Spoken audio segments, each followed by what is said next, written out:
ભક્તિ રૂપી માખણની પ્રાપ્તિ હંમેશા ખુદ પોતાએ જ કરવી જોઈએ. આપણા માટે કોઈક બીજા કરી લે તો એ હાલે નહીં.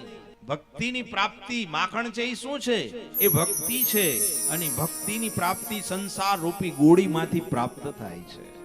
એમાં દહીં દૂધ બધાય રસ પધરાવ્યા છે. એ રસ છે ને એ પંચ વિષયો છે. અને પંચ વિષયોનું મંથન કરવામાં આવે છે. અને એનું મંથન કર્યા પછી ભક્તિ રૂપી માખણની પ્રાપ્તિ થાય છે. અને ખુદ પોતાએ જ કરવાનું હોય. આપણા હાટાને કોઈક બીજા ભક્તિ કરી લે તો ચાલે નહીં. આપણા માટે કોઈક બીજા માળા કરે તો એ ચાલે નહીં. ખુદ પોતાએ જ કરવાનું. ઘરના જેટલા સભ્યો હોય બધા જ સભ્યોએ ખુદ પોતાએ ઇન્ડિપેન્ડન્ટ કરી પોતાની રીતે જ કરવું જોઈએ. એક વ્યક્તિ કરી લે છે એટલે નહીં, બધું ખુદ પોતાએ. ધર્મ પોતાની રીતે, દાન પોતાની રીતે, જે કરો એ પોતાની રીતે થાય એ મહત્વનું છે.